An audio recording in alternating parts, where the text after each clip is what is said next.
What you've shared is a well-known verse from the Qur'an, Surah An-Nisa 4.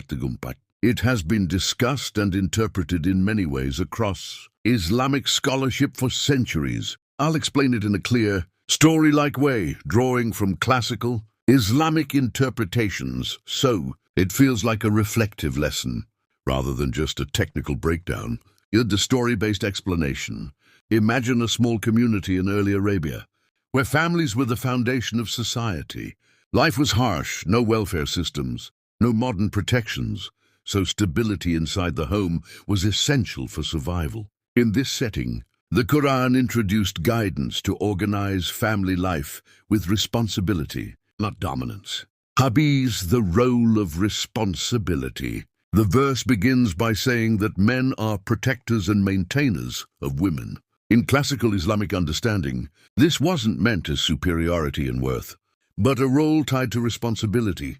Men were required to financially provide food, shelter, clothing. Women were not obligated to spend their own wealth. Because of this duty, men were described as caretakers of the household structure. Think of it like this. In that society, someone had to carry the external burdens, earning, defending, providing. The Qur'an assigned that role primarily to men, the ideal of a righteous relationship. The verse then describes righteous women as devoted to God, trustworthy in private, protecting dignity, family, and trust. But this is not one-sided. Other Quranic verses and teachings emphasize kindness, mercy, mutual respect. Marriage in Islam is often described as a partnership of tranquility and compassion, not control. When conflict happens, now comes the most sensitive part, the steps.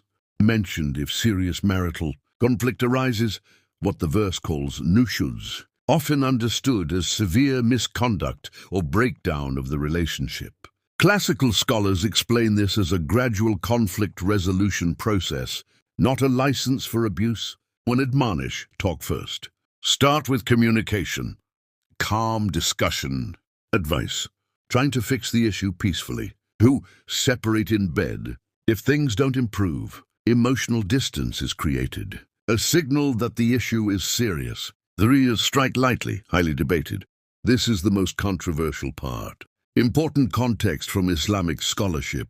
The Prophet Muhammad never struck a woman. Many scholars strictly limited this to symbolic action. No harm, no injury, no pain. Some modern scholars interpret it metaphorically, or argue it should not be practiced at all today. In fact, many hadiths, sayings of the Prophet, strongly discourage harming women and emphasize gentleness and dignity.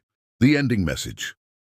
The verse ends with a powerful reminder. If they obey you, seek no means against them. Surely Allah is most high, most great. Meaning, don't abuse authority. Don't hold grudges. Remember, God is above you and will judge how you treat others. He's the deeper moral. If we step back, the overall message becomes leadership, tact, responsibility, not privilege. Marriage, trust and mutual care. Conflict, good handled step by step, not with anger. Power, always limited by accountability to God. Thus, modern reflections. Today, many Muslims revisit this verse with emphasis on equality and dignity, zero tolerance for abuse. The Prophet's example of kindness as the true model. So while the verse emerged in a historical context, its ethical spirit is often understood as protect, don't control, resolve, don't harm, respect, don't dominate. The verse you're referring to is from the Qur'an, Surah An-Nisa 4. It gives a powerful summary of 2 core foundations in Islam. Worship Allah alone, Tawḥīd. Treat people with excellence, Iḥsān. Here is a clear, expanded explanation, drawing lessons from different prophets in Islam, as you asked. Worship Allah alone, Tawḥīd. This is the message of every prophet. Prophet Muhammad taught that the greatest sin is associating partners with Allah. Prophet Ibrahim broke the idols of his people to show that only Allah deserves worship. Prophet Musa called Pharaoh and his people to worship Allah alone. Prophet Isa reminded people to worship one God, not himself. Lesson. No matter the time or place, the prophets all called to pure monotheism. Do good to parents. Prophet Yahya is described as being kind and dutiful to his parents. Prophet Isa said he was made dutiful to his mother Maryam. A lesson: serving parents is one of the highest acts of worship after Tawḥīd. Offers kindness to relatives, kinsfolk. Prophet Yusuf forgave his brothers even after they wronged him deeply. Good lesson: maintain family ties even when it's difficult. And 4, care for orphans. Prophet Muhammad himself was an orphan and emphasized caring for them, saying the one who supports an orphan will be close to him in paradise. Lesson: protecting orphans is a highly rewarded act in Islam. 5. Helping the needy, al-masakin. Prophet Musa helped strangers and the weak even while he himself was in hardship. Prophet Muhammad was known for generosity, especially to the poor. Lesson: give even when you have little. 6.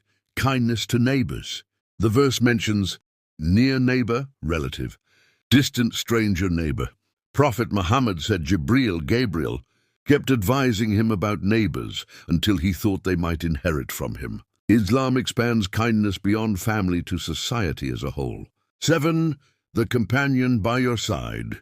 This includes friends, spouses, travel companions. Prophet Musa traveled with Prophet Khidr and showed patience and companionship. Prophet Muhammad treated his companions with mercy and respect. Good lesson: be loyal, patient, and respectful in relationships. 8. The wayfarer, traveler. Prophet Ibrahim was maruf for hosting and feeding travelers generously. And lesson: help strangers in need even if you don't know them. 9. Those under your authority. At the time, this referred to slaves.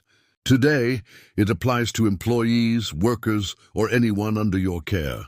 Prophet Muhammad commanded kindness, fair treatment, and freeing slaves.